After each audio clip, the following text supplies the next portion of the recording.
Some criticisms of Marxism. Part 4. Marxism's analysis of the state is deeply flawed. Marxism as an ideology not only comments upon philosophy, history, and economics, but also comments upon politics and the institution of the state. In similar ways that Marxism is flawed in its commentary on history and economics, it is also flawed in its analysis of the state. Part of the reason Marxism's analysis of the state is flawed is that it is almost entirely focused upon the idea of class conflict and exploitation. According to Marxism, the institution of government is entirely predicated upon class antagonism and conflict. It is established in each epoch as a means for the dominant class to exploit the lower classes and maintain this exploitation through violence. Engels is explicit in this connection. In a letter to Joseph Bloch in 1890, Engels writes, quote, "A code of law is the blunt, unmitigated, unadulterated expression of the domination of a class," unquote. Later, in 1917, Lenin made the same point, writing, quote, "The state is an organ of class domination, an organ of oppression of one class by another. Its aims is the creation of order, which legalizes and perpetuates this oppression by moderating the collisions between the classes," unquote. Lenin reiterates this point repeatedly throughout his book, State and Revolution. Marxists assert that not only is the state utilized to maintain the privileges and exploitation of the dominant classes, they assert further that the very institution exists solely due to class antagonism. Lenin writes, quote, "The state is the product and the manifestation of the irreconcilability of class antagonisms. The state arises when, where, and to the extent that the class antagonisms cannot be objectively reconciled. The existence of the state proves that the class antagonisms are irreconcilable," unquote. Due to the state being predicated entirely upon class conflict, it follows, according to the Marxists, that when there is no more class conflict, there will no longer be a need for the state. They further assert that the proletariat will invariably do away with classes after they have made their revolution. Marx writes in an essay titled "The Coming Upheaval," quote, "The working class, in the course of its development, will substitute for the old civil society an association which will exclude classes and their antagonism, and there will be no more political power properly so called, since political power is precisely the official expression of antagonism in civil society," unquote. Not only do the Marxists predict that the state will wither away, but they also assert that the revolution will not be complete until the state has been dismantled.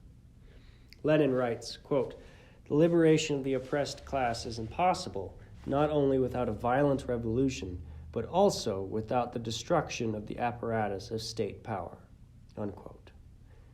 Marxists further assert that it is only under communism that the state could ever be fully dismantled and done away with, primarily because class antagonism would be abolished. Lenin writes, quote, "But striving for socialism, we are convinced that it will develop into communism. There will vanish all need for force, since people will grow accustomed to observing the elementary conditions of social existence without force and without subjection," unquote. There are many problems with the Marxist analysis of the state, the most prominent being its overemphasis upon class conflict. Marxists, as was noted previously, put an inordinate emphasis upon economics as the driving force of history. Here, one can see that they put an inordinate emphasis upon economics in the analysis of politics. This can be demonstrated several ways. In looking at previous historical examples, looking at contemporary examples, and also looking at the ways in which communist parties the world over have established and maintained their own states. It would be undeniable to say that for the most of human history, it had been wealthier persons who came to dominate state power. This was certainly the case in Marx's time, and arguably even in the present day. However, solely seeing the institution of the state as a result of the conflict of economic classes is rather short-sighted and does not give a cohesive picture. For instance, if one is to look at the earliest civilizations, particularly the River Valley civilizations, one can clearly see that the rulers of these societies were certainly among the wealthiest persons. But the question must be asked, how did they obtain said wealth? A strong argument can be made that the leaders of these civilizations, Egypt, Sumer, Assyria, the Indus River Valley, Shang, China, etc., became wealthy solely because they were the rulers.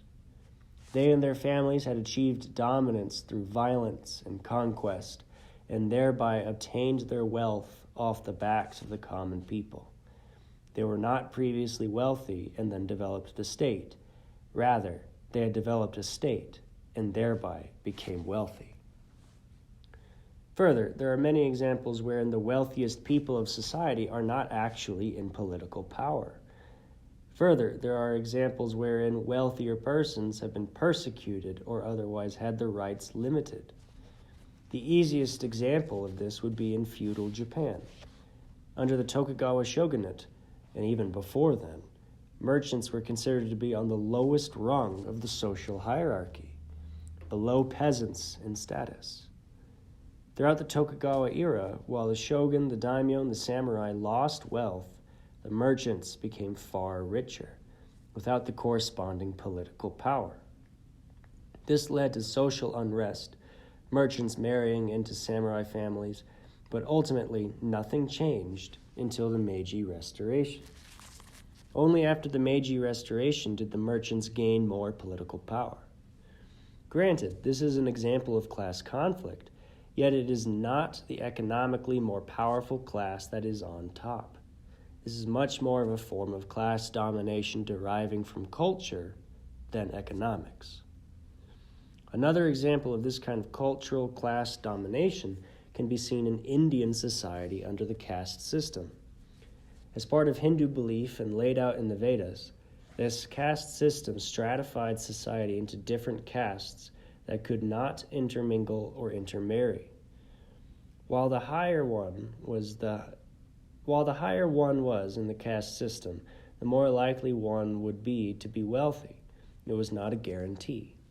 Indeed, the very top of the caste system were the Brahmins, who were the religious elite who often took vows of poverty. This caste system helped to develop the structure of Indian states and had little to do with economic hierarchy. Furthermore, there are structures of statism and power that are not based on economic classes. There are many that are based upon race and ethnicity. This can be seen in La Sociedad de Castas, the racial caste system that dominated Spanish colonies in the Americas.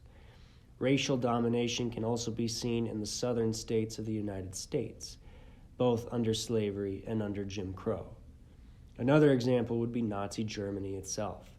These are all examples wherein ethnic and racial hierarchies were more important to the functioning of the state than merely economic hierarchy. Connected to this, the modern welfare state, seen in most Western nations, is anathema to Marxist analyses of the state. Structures of taxation, regulation, and welfare often work to try to benefit the poorer classes at the expense of the upper classes. Indeed, in the United States, the government has spent over $20 trillion on welfare programs over the last half-century. Marxism can scarcely conceive of states behaving this way, and as a result is a flaw in their analysis of the state. Serge Levitsky notes in his introduction to Das Kapital, quote, Marx could not conceive of a state in terms other than as the power of one class organized for the exploitation of other classes. He would have found the modern capitalist state which sets itself social goals and intervenes to protect the interests of the proletariat, utterly unbelievable," unquote. Even outside of the context of Western liberal democracies, communist dictatorships also provide an example of state structures being erected in the name of the common person. This aspect of the state will be discussed further later in this section. All of these examples of the state do not cohere to Marxism's assertions about the state solely being about the domination of economic classes over others. Ultimately, it must be remembered and noted that the state is an institution of force. The very premise of the state is the concentration and monopolization of social violence towards its own ends. This has been observed and commented on across the political spectrum. Thomas Hobbes, John Locke, Robert Nozick, among many others, have made this observation. Even communists acknowledge this. Mao Zedong said in 1938, quote, "Political power grows out of the barrel of a gun," unquote. Another quote echoing this theme is often attributed to George Washington. Quote, "Government is not reason, it is not eloquence, it is force. Like fire, a troublesome servant and a fearful master. Never for a moment should it be left to irresponsible action," unquote. This interpretation of the state is long-standing and not very controversial. Philosophers and political scientists across the political spectrum accept that the state, for better or for worse, is an institution of force used for particular ends. Those ends could be ones of economic, racial, ethnic, religious oppression, or they could be ends of social justice or any other kind of objectives. Regardless of the objectives, force is the nature of the state. By solely examining it in terms of economics, Marxism is handicapped in its analytical value. Besides the inherent nature of the state, Marxism's analysis of the institution is further flawed, particularly when it comes to the idea of revolution in the dictatorship of the proletariat.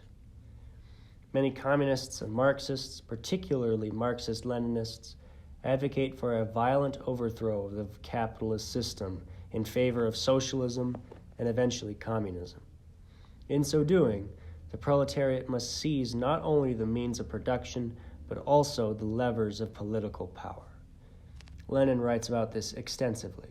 Quote, "The proletariat needs state power, the centralized organization of force, the organization of violence, both for the purpose of crushing the resistance of the exploiters and for the purpose of guiding the great mass of the population, the peasantry, the petty bourgeois, the semi-proletarians, in the work of organizing socialist economy," unquote. In order to fully abolish oppression and exploitation, the proletariat need to seize control of the government and crush the counter-revolution. Quote, "The exploited classes need political rule in order to completely abolish all exploitation," unquote. According to Marxists, when the proletariat establish their dictatorship, it will not only lead to the state withering away, but would also fundamentally change the nature of the state. Once class antagonism is done away with through the destruction of the oppressors, the state would no longer be necessary. This future state of affairs is called communism.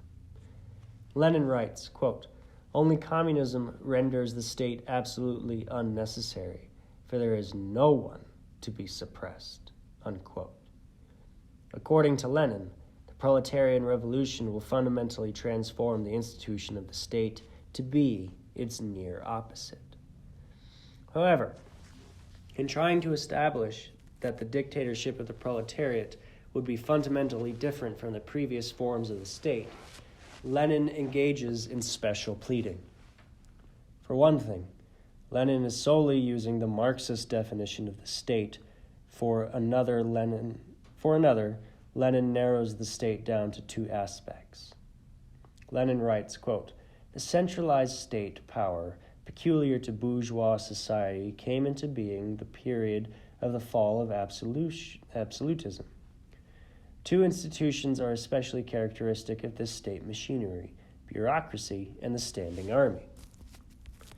Lenin, in using this narrow definition, attempts to establish that the dictatorship of the proletariat is fundamentally different from previous governments, even though such a dictatorship is still using violence and coercion to achieve its ends. Lenin writes, quote, "It is still necessary to suppress the bourgeoisie and crush its resistance. But the organ of suppression is now the majority of the population and not a minority. Once the majority of the people itself suppresses its oppressors, a special force for the suppression is no longer necessary.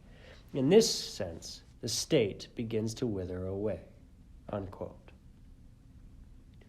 Under this conception, according to Lenin, even though the proletariat is seizing control of political power and using violence and coercion to purge the bourgeoisie and counter-revolutionaries, using force to seize the means of production and redistribute property, even though all of this is occurring under the auspices of the state, according to Lenin, it is not the state. Lenin writes further, quote, "All this, the seizure of property, demands a certain form of state, but it does not at all demand a special military and bureaucratic apparatus." Unquote.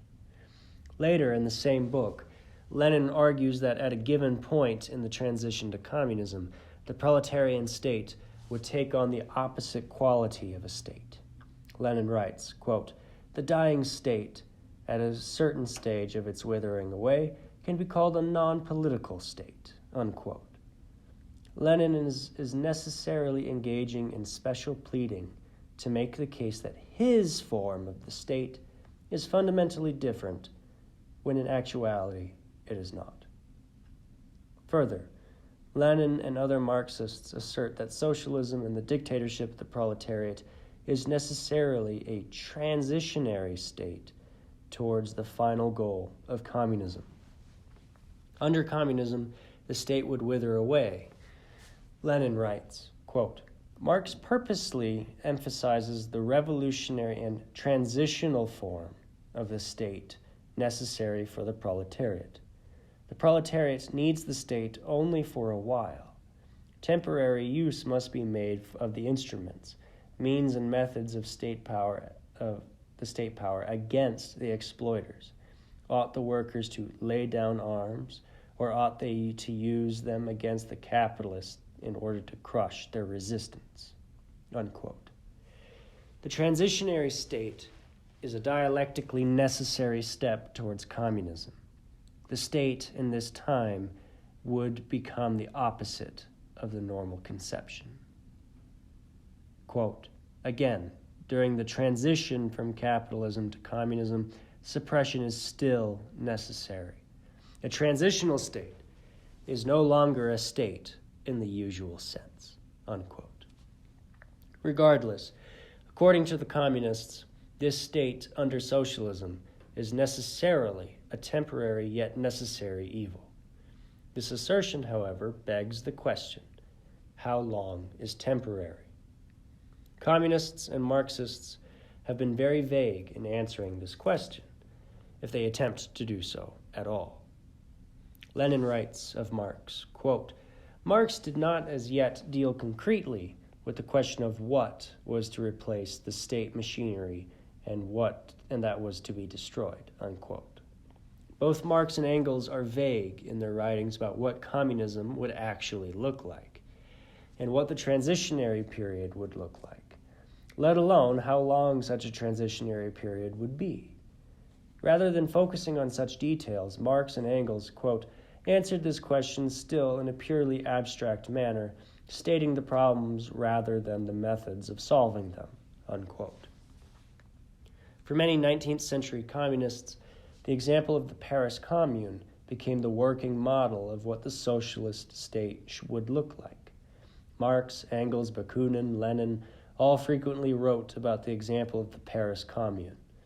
Lenin writes in State and Revolution, quote, "Thus, the Paris Commune would appear to have replaced the shattered state machinery only by fuller democracy, abolition of the standing army, all officials to be fully elective and subject to recall, but as a matter of fact, this only signifies a gigantic replacement of one type of institution by others of a fundamentally different order." Unquote. As discussed earlier, Lenin here is again engaging in special pleading. He is utilizing a narrow definition of the state in order to demonstrate that the Paris Commune was not a state properly considered. Lenin later engages in this special pleading further, stating, quote, "The Commune ceased to be a state insofar as it had to repress not the majority population, but a minority," unquote. According to Lenin, the socialist state on its way to communism cannot be considered a state because the repression is being aimed against the former oppressors. One of the major problems with this Marxist conception is not only that they never give a time frame within which the transition is to take place, they never explain when communism will be achieved. A major problem with this conception is that it justifies a repressive and massive state apparatus in order to root out counter-revolution and destroy the bourgeoisie wherever they are found. Given the variable nature of both counter-revolutionary and bourgeoisie as terms, it lays the groundwork for a permanent and totalitarian state. Nearly anyone could be considered to be bourgeois: pharmacists, store managers, landowning peasants. The term bourgeois can and has been twisted in such ways that vast swaths of any society could be considered bourgeois. Similarly, counter-revolutionary can be applied in such capricious ways that nearly anyone could be considered to be counter-revolutionary. Social democrats, social revolutionaries, monarchists, Republicans, clergy, landowners, bankers, Mensheviks, Bolsheviks who do not follow the party line.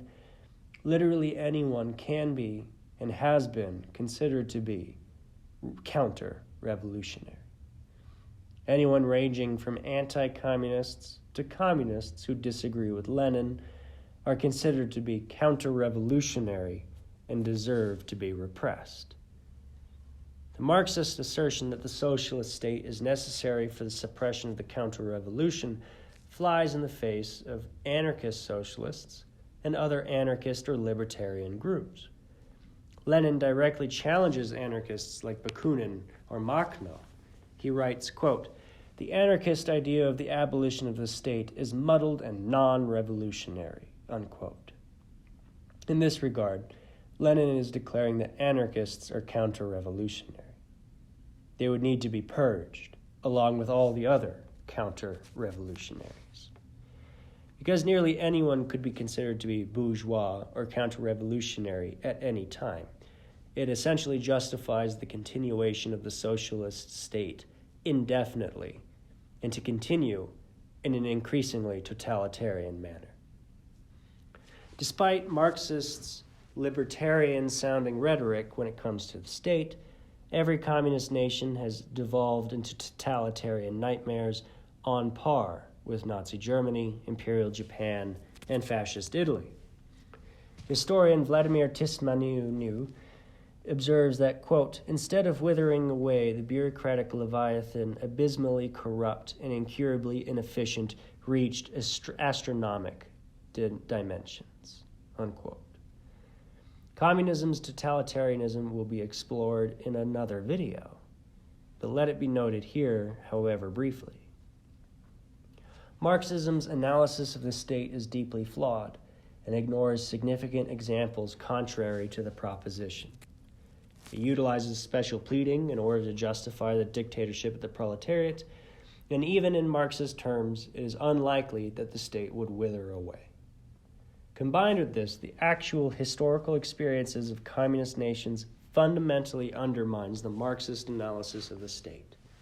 It is yet another way in which Marxism, as an ideology and a methodology of analysis, is fundamentally flawed.